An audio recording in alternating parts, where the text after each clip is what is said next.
এইটা নাকি ফ্যান, মানে এটা কি ফ্যান মনে হইতেছে না এয়ার কন্ডিশনার বা এসি। ফ্যানের ভিতরেই এখন এসির মতো ব্যবস্থা। মূলত এখানে 5টা মিস্ট মেকার রয়েছে যার মাধ্যমে মিস্ট তৈরি করা হচ্ছে, আর নিচে ফ্যান। তো এই ফ্যানের বাতাস প্লাস এই মিস্ট সব কিছু মিলে একটা ঠান্ডা বাতাস আপনাকে দিতে পারবে। আমরা একটু পরীক্ষা করে দেখছিলাম আসলে ঠান্ডা হয় কিনা। তবে ভাই এটা এমন একটা ফ্যান শুধুমাত্র যে গরমে আপনার এসির মতো বাতাস দেবে, এসির মতো সিস্টেম আছে এরকম না, এটা কিন্তু শীতের সিজনেও কাজে লাগবে। তো এইটার নাম হচ্ছে এয়ারকুল ফ্যান। উপরে আপনারা একটা ট্যাঙ্কির মতো দেখছেন, আসলে এখানে একটা ওয়াটার ট্যাঙ্ক রয়েছে যার মধ্যে আপনি পানি দেবেন, নর্মাল পানি দিলেই হবে বা ঠান্ডা পানি চাইলেও দিতে পারেন। আর নিচে একটা 10 ওয়াটের ফ্যান রয়েছে। তো এই ফ্যানটা আবার অ্যাডজাস্টেবল, এইভাবে অ্যাডজাস্ট করা যায়, মানে আপনি এর হেডটাকে বা এটার ডিরেকশনটা চেঞ্জ করতে পারবেন। প্লাস এইখানে আর একটা জিনিস আছে, এই যেটা খুলে আপনি এইখানে যদি কোনো একটা স্প্রে করে দেন, লাইক কোনো একটা পারফিউম হতে পারে, সেটা স্প্রে করে দিলে আপনি যখন কিনে এটা বাসায় চালাবেন তখন কিন্তু সুন্দর একটা স্মেল বের হতে থাকবে। এটা বেশ ইন্টারেস্টিং। তো এই ফ্যানের বক্স ছিল হচ্ছে যেরকম এয়ার কুলার ফ্যান, একজন সুন্দর এই ফ্যানটা ধরে আছে আর কি। যাই হোক, বক্সের মধ্যে আপনারা ফ্যান পেয়ে যাবেন, আর হচ্ছে এটার সাথে একটা ক্যাবল থাকবে ইউএসবি টাইপ সি, আর এক পাশে হচ্ছে ইউএসবি। ঝুলিয়ে নেওয়ার জন্য একটা সুন্দর একটা ব্যবস্থা আছে। এটা একটু লেদার টাইপের, দেখতে লেদারের মতো লাগবে বাট এটা আসলে আর্টিফিশিয়াল লেদার। আর এইখানে বেশ কয়েকটা আপনারা পোর্টস বাটন দেখবেন। প্রথমেই যে বাটনটা রয়েছে মূলত এর মাধ্যমে ফ্যানটাকে আপনি রান করবেন, এবং এখানে 3টা স্টেপে বা 3টা লেভেলে ফ্যানটাকে কন্ট্রোল করা যেতে পারে। এইটাতে বেশ ভালো রকমের বাতাস হয়, বেশ ভালো রকমের বাতাস হয়, এবং অনেকটা দূরে রেখেই ব্যবহার উপযোগী আর কি, মানে একদম কাছে বসে থাকতে হয় এরকম কিন্তু না।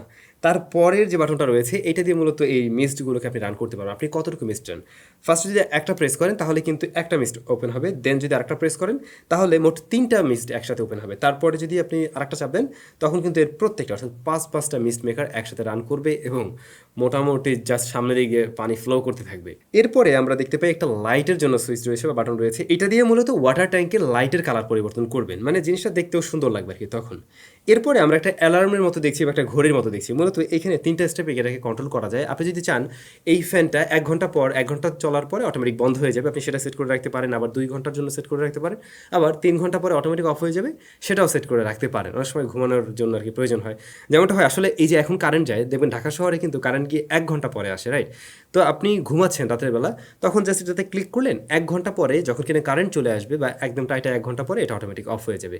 এই বিষয়টা কিন্তু অনেকের কাজে লাগবে আশা করছি। ফ্যানটার সামনের অংশটা ক্লিপ সিস্টেম, আপনি এটাকে চাইলে খুব সহজে খুলে নিতে পারবেন। এখন এটা কেন খুলতে হবে? খুব স্বাভাবিক, ফ্যান তো ময়লা হবেই, আস্তে আস্তে ময়লা জড়াবে এর ব্লেডে বা এই যে সামনের যে কি বলা যায় গ্রিলটাতে। তো আপনি এটা নিয়ে ক্লিন করতে পারবেন, আর অবশ্যই এর যে ব্লেডগুলো রয়েছে, প্রোপেলারগুলো রয়েছে, এগুলোকে আপনি পরিষ্কার করে নিতে পারছেন খুব সহজেই। টোটাল ফ্যানটা প্লাস্টিক বিল্ড এবং ম্যাট ফিনিশ। ম্যাট ফিনিশ হওয়াতে দেখতে আর কি মোটামুটি একটু প্রিমিয়াম টাইপের লাগবে, নাহলে একদমই চিপ বা সস্তা টাইপের লাগতো। আর উপরের যে ট্যাঙ্কটা, এই ট্যাঙ্কের উপরে কিন্তু একটা ঢাকনি রয়েছে। মূলত এটা খুলে আপনি এখানে পানি ঢালবেন, প্রায় 2 গ্লাস বা 2 গ্লাস, পুরোপুরি 2 গ্লাসের মতো পানি এখানে ধরে।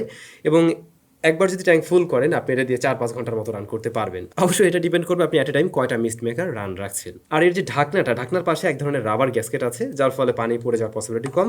এখন আসল বিষয়, এর যে বাতাস, এখানে এতগুলো মিস্ট মেকার রয়েছে, আসলে কি সেটা ঠান্ডা করতে পারে নাকি শুধু এগুলো ধোয়ার মতো দেখাই যায়? আমরা একটু রুম টেম্পারেচার এবং এটা অন করে মেপে দেখছিলাম আসলে টেম্পারেচারে কোনো পরিবর্তন হয় কিনা। হ্যাঁ, অবশ্যই পরিবর্তন হয়। যখন কিনা আমার রুমের টেম্পারেচার ছিল 31 ডিগ্রির মতো, তখন আমি দেখছিলাম এই ফ্যানটা 28 ডিগ্রিতে নিয়ে আসতে পারছিল একদম সামনে, অর্থাৎ এর মুখ বরাবর। আরও যখন একদম কাছাকাছি আমরা ধরছিলাম তখন দেখলাম এটা 27-এও যাচ্ছে, বাট মোটামুটি দূরত্ব থেকে, লাইক আপনি এই ফ্যানটা ধরুন 1 মিটার দূরত্বের মধ্যে ব্যবহার করলেন, সেই জায়গা থেকে 28 ডিগ্রির মতো একটা তাপমাত্রা থাকে। তো 28 ডিগ্রি তাপমাত্রা হলে তো আমরা ঠিকঠাকভাবে থাকতে পারি আমার যা মনে হয়।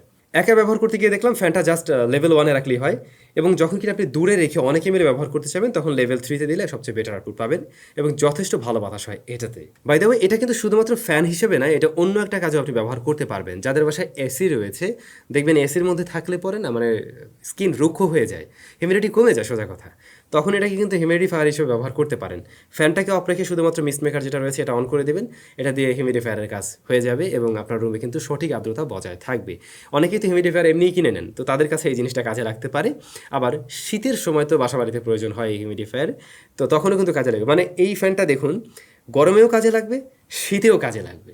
সাধারণত এ ধরনের পোর্টেবল ফ্যান বা ছোটো ফ্যানগুলোতে আমরা 10 ওয়াটের মোটর খুব একটা ব্যবহার হতে দেখি না, বাট এইটা 10 ওয়াট হওয়াতে বেশ ভালো রকমের একটা পাওয়ার ডেলিভারি করতে পারে, এবং অনেক দূর থেকে ব্যবহার করা যায়, যেমনটা আমি বারবার বলছিলাম। আরও একটা ভালো বিষয়, এর মোটরটা কিন্তু ব্রাশলেস মোটর। নর্মাল মোটরগুলোর হয় কি, কিছুদিন ব্যবহার করতে করতে একটা সময় পরে ব্রাশটা নষ্ট হয়ে যায় বা কার্বন জমে গিয়ে মোটরটা ঠিকভাবে রান করে না। বাট ব্রাশলেস মোটরে কিন্তু ওই ধরনের সমস্যা নেই। আর একটা বিষয় হলো, ব্রাশলেস মোটর খুব একটা সাউন্ড করে না, খুবই কম নয়েজ দেয়। আচ্ছা, তো এই যে এত কিছু কিভাবে রান করবে, মানে চলার জন্য তো কারেন্ট বা বিদ্যুৎ ব্যাটারি কিছু তো লাগবে। এটার রিয়ারে আপনারা দেখবেন এখানে একটা ইউএসবি টাইপ সি পোর্ট রয়েছে এবং এর বক্সে আমরা একটা ইউএসবি টাইপ সি এর কেবল পেয়েছিলাম। তো এটা রান করতে হলে আপনি পাওয়ার ব্যাংক থেকে রান করতে পারেন, অথবা আপনি সরাসরি কারেন্ট থেকেও মোবাইলের চার্জার দিয়েও রান করতে পারেন।